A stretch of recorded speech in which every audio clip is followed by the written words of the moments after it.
The paper delves into the relationship between global optima and the performance of deep neural networks, specifically in function approximation problems.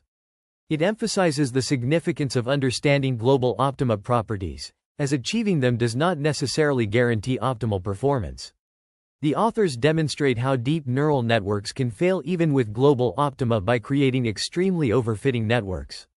This is accomplished through a simple technique that enhances the expressive power of shallow neural networks to networks of any depth. Theoretical analysis and numerical results are extensively provided to support the findings. In neural network function definitions, weights and biases play a crucial role, particularly in relation to cost functions such as median absolute error, (MEA), and mean squared error, (MSE). However, achieving global optima in neural networks remains a significant challenge, as models can perfectly fit training data yet perform poorly on unseen data. This issue arises from the inherent complexity of neural networks, which can lead to suboptimal solutions. To address this challenge, the authors propose a simple yet effective trick to extend the universal approximation capabilities of shallow networks to deep neural networks of any depth. This is achieved by adding extra hidden layers with a minimum width of 1, enabling the approximation of any bounded scalar-valued function. This extension is made possible by the universal approximation theorem, which is presented and proven in the paper. The theorem states that a deep neural network with at least one hidden layer can approximate any bounded scalar-valued function to arbitrary accuracy, given sufficient width and depth. The proof involves constructing a deep neural network that approximates the target function by recursively applying the universal approximation property of shallow networks.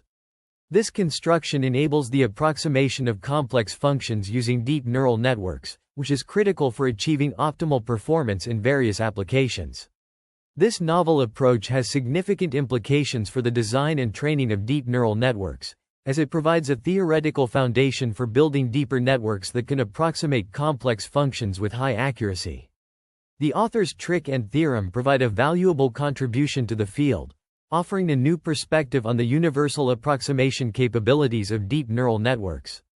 The authors establish an estimation bound for the difference between the output of the neural network at layer k and layer k plus n, denoted as fk plus nfk.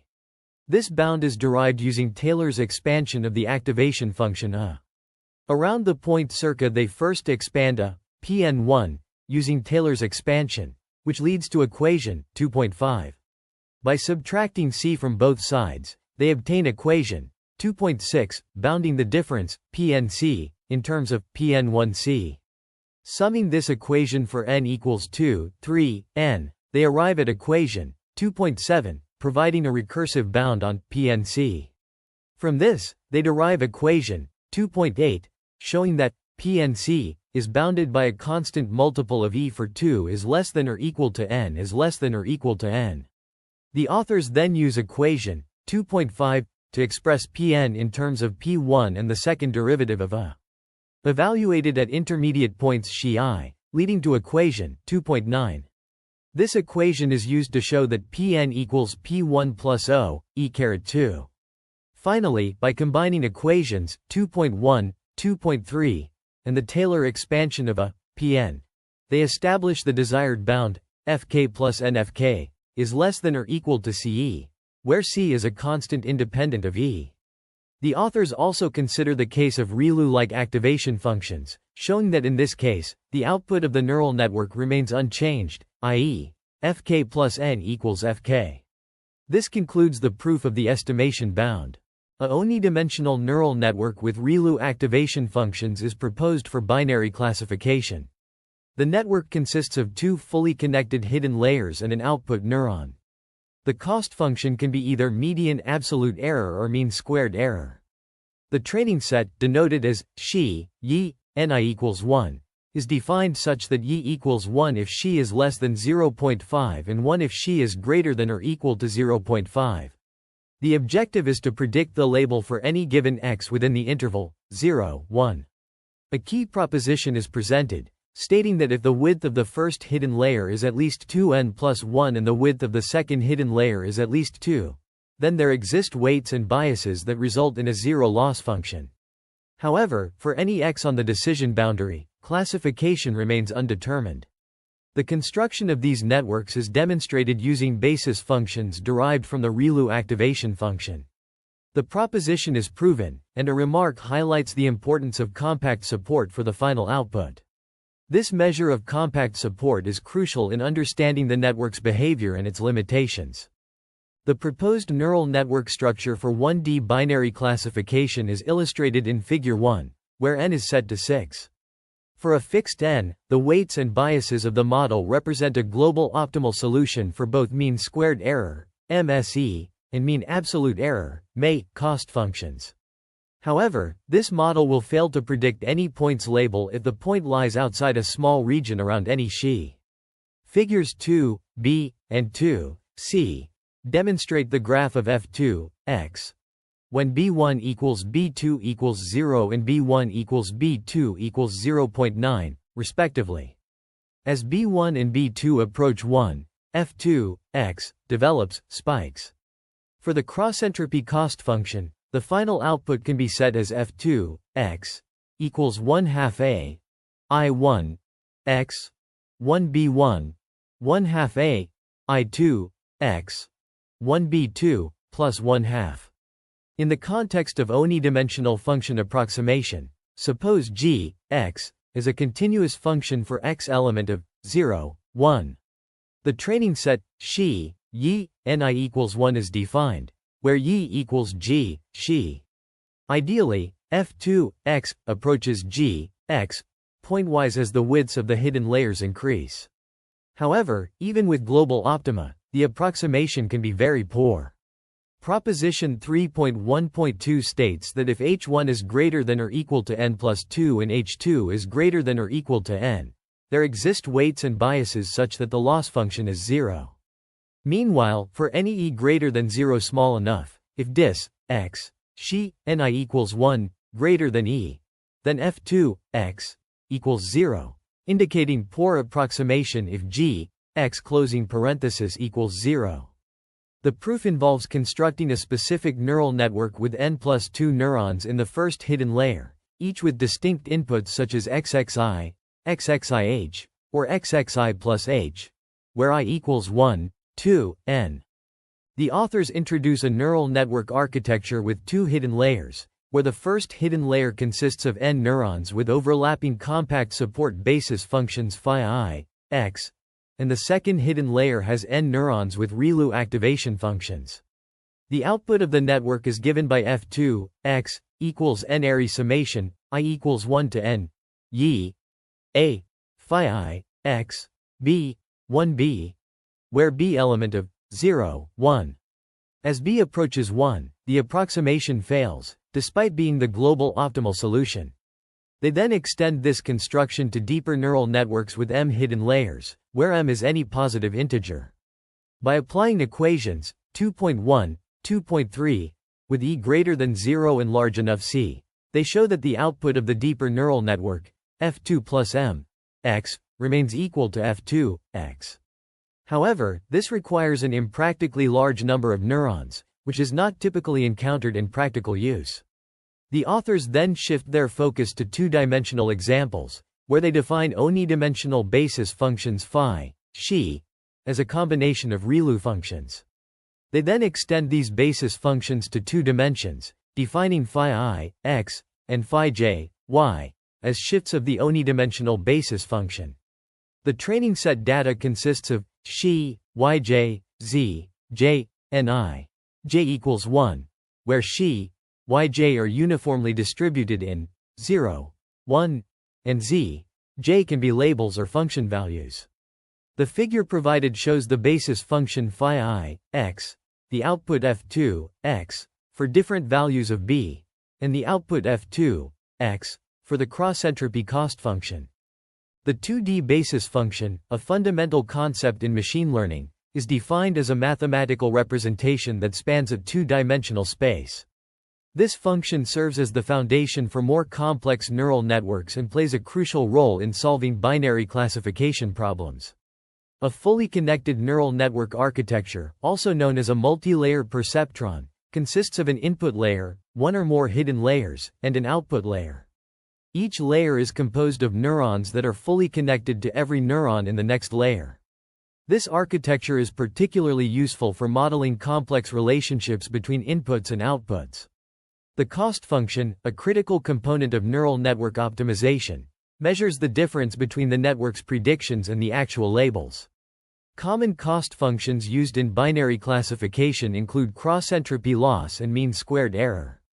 The choice of cost function significantly impacts the network's performance and convergence rate. In the context of binary classification, where the goal is to predict one of two possible outcomes, the neural network's output layer typically consists of a single neuron with a sigmoid activation function.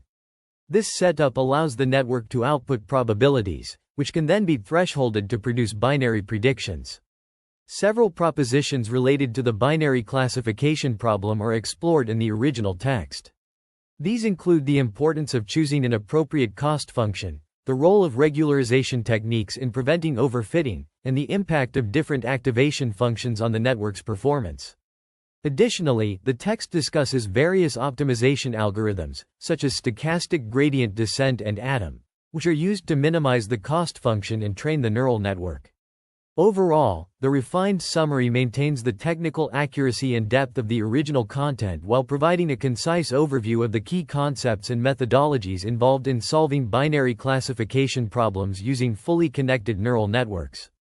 As the dimensionality of the input space increases, the network's training data grows exponentially, even when the number of subintervals in each dimension remains fixed. This phenomenon is demonstrated in the case of m equals 1, where the network comprises 3 hidden layers. Despite the larger training set, the model may still fail to converge to the global optimum. To overcome this limitation, increasing the number of neurons in the second hidden layer enables the construction of diverse examples for both binary and multiclass classification problems, as illustrated in Figure 3. This approach is further extended to two-dimensional function approximation using a ReLU neural network with 2 plus m hidden layers, where the training set consists of uniformly distributed points. Proposition 3.2.3 guarantees the existence of optimal weights and biases, resulting in a zero-loss function. However, poor approximation occurs when the function value is non-zero. To generalize these findings to higher dimensions, the region of interest is extended to a d-dimensional hypercube, accommodating high-dimensional models. This framework enables the exploration of complex relationships in high-dimensional spaces, where the curse of dimensionality can be mitigated through strategic neural network architecture design. The mathematical formulation of the basis functions is a critical aspect of the research, enabling their adaptability to diverse data distributions. Figure 3 illustrates various configurations of these functions, showcasing their flexibility through parameters such as xi, yj, and age. The figures demonstrate the basis function's ability to capture different data distributions by adjusting these parameters. Figure 4 presents graphs of a, I1, x, y, 2 minus b1, for different values of b1, emphasizing the versatility of the mathematical framework. This technical detail is essential for understanding the methodology and its potential applications. The authors present a graph illustrating the upper bound of the model's accuracy, n2, 2b, 2, n1, 2, for varying values of n and b. This graph demonstrates the relationship between these parameters and the model's accuracy. The authors then define a d-dimensional basis function, phi x, as a product of individual basis functions phi j, ij, xj, for each variable xj. They consider a fully connected neural network with d input neurons, 2 plus m hidden layers, and 1 output neuron, where the width of each hidden layer is denoted as h1, h2, and h2 plus k for k is less than or equal to m. In the context of high-dimensional binary classification, the authors assume a training set xi with nd samples, where y1, I2, it equals 1 if x1, I1 less than 0.5 and y1, I2, it equals 1 if x1, I1 is greater than or equal to 0.5. They define the distance between x element of ROAD and the set xi x as dis, x, xi x. Proposition 3.3.1 states that if h1 is greater than or equal to 2 decinewtons plus d, h2 is greater than or equal to 2, and h2 plus k is greater than or equal to 1 for 1 is less than or equal to k is less than or equal to m. There exist weights and biases such that the loss function is 0. Moreover, for any e greater than 0 small enough, if dis x, xi x, greater than e, then f2 plus m x equals 0. The proof involves constructing a neural network with a specific architecture, where the first hidden layer has d(2n plus 1) neurons, each with distinct inputs. The output of the first hidden layer is used to build the basis function phi x, with selected sets xj, ij, j equals 1, 2, d. The second hidden layer has two neurons, with inputs I1, x, and I2, x, defined as linear combinations of the first hidden layer's output. The final output f2, x, is a function of I1, x, and I2, x, and the measure of compact support for f2, x, on 0, 1, decreases to 0 as b right pointing arrow d. By adding m extra hidden layers, the function f2 plus m, x, equals f2, x, can be constructed. The model's application in a 3D density color plot showcases its compact support around a specific point, where the feedback is confined within a region of d volume less than 2 dB, h, d, with b being a parameter. This concept is visually illustrated in Figure 6. In the context of 3D image classification, the model is applied to a problem where images are categorized into dark and light classes based on pixel values. To tackle this, a color reduction transform is applied to select training data, resulting in a normalized training set. This setup is then used to train a neural network for classification purposes. The compact support of the model around a specific point is crucial, as it enables the containment of feedback within a bounded region. This property is particularly useful in image classification tasks, where the model's ability to focus on relevant features is essential for accurate classification. Proposition 3.3.2 presents a crucial finding.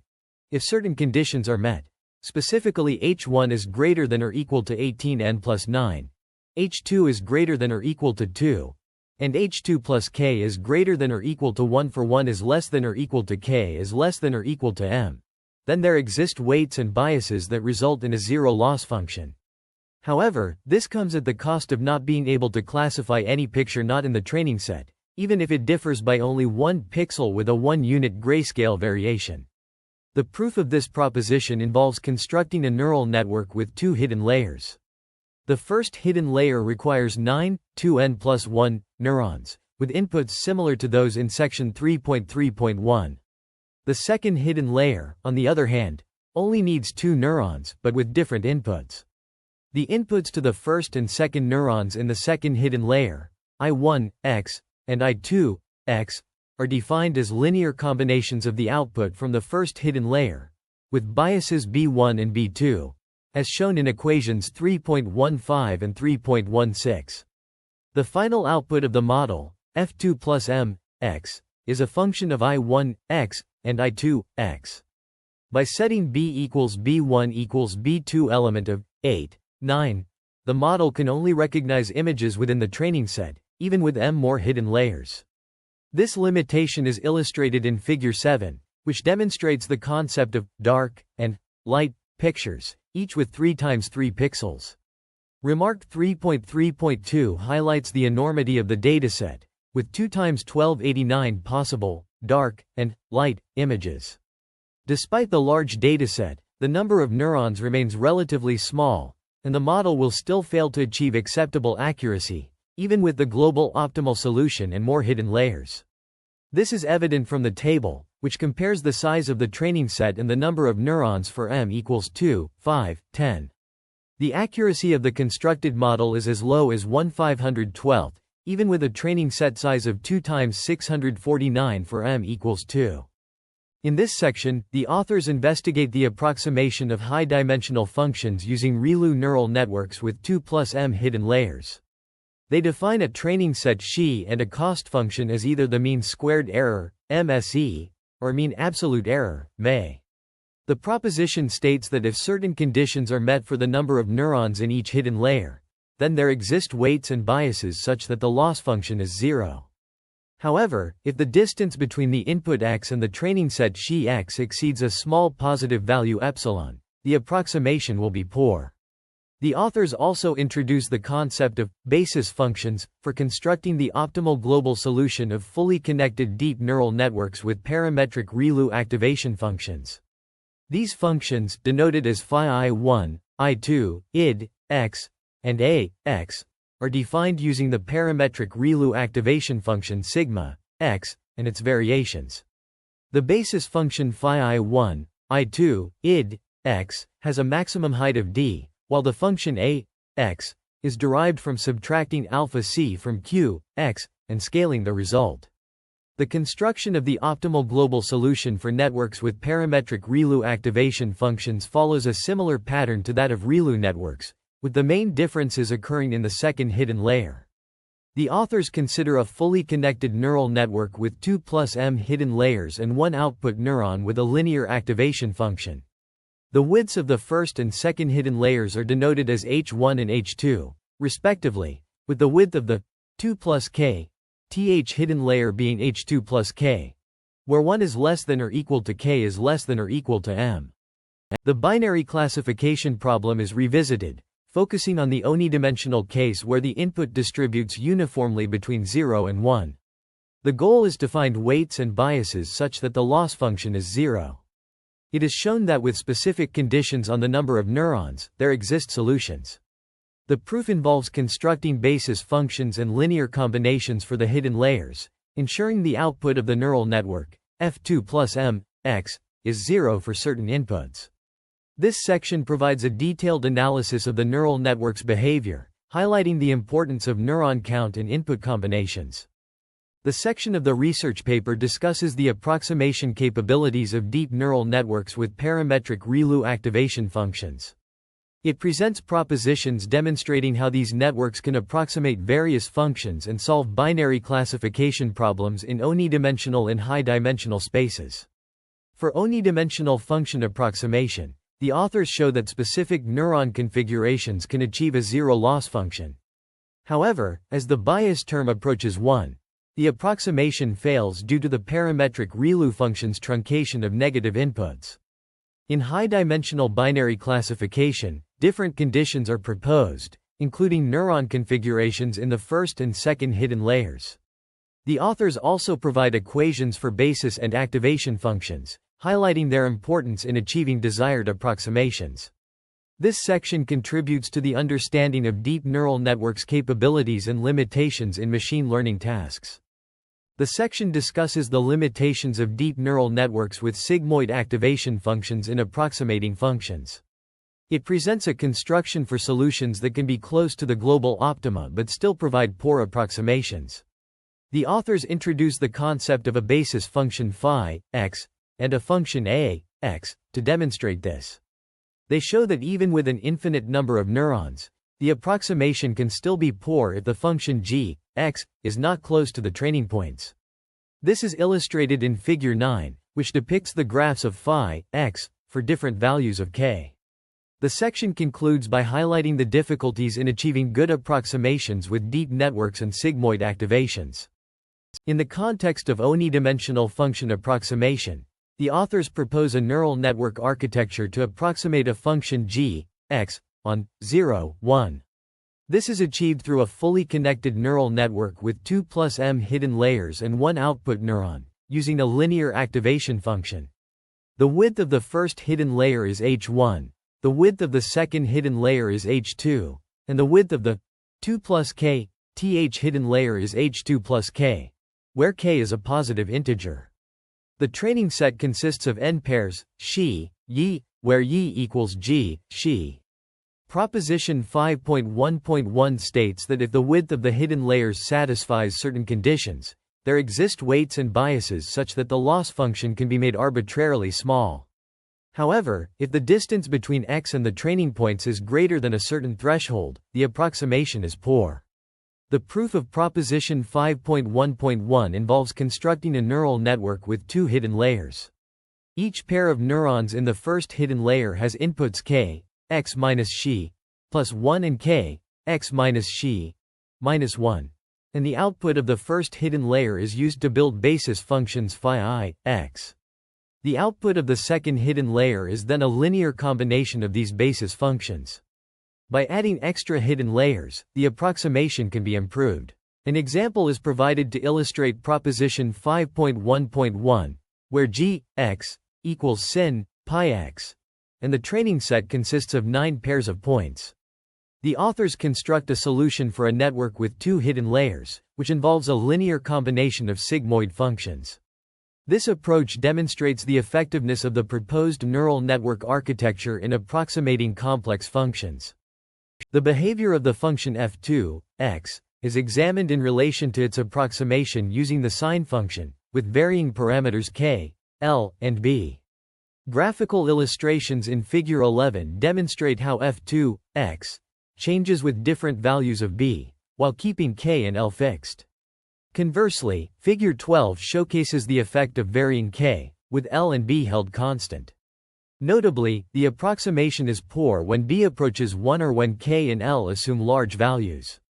To improve the approximation, example 5.2 introduces the addition of extra hidden layers.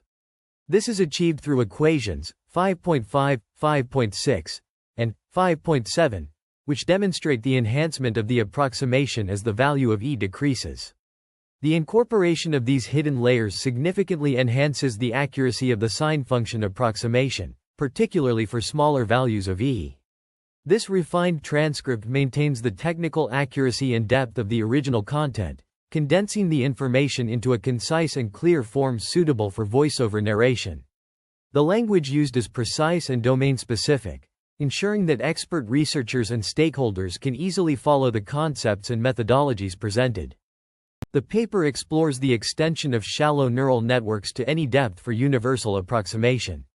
It proposes a remedy for this extension, which also applies to vector-valued function approximation.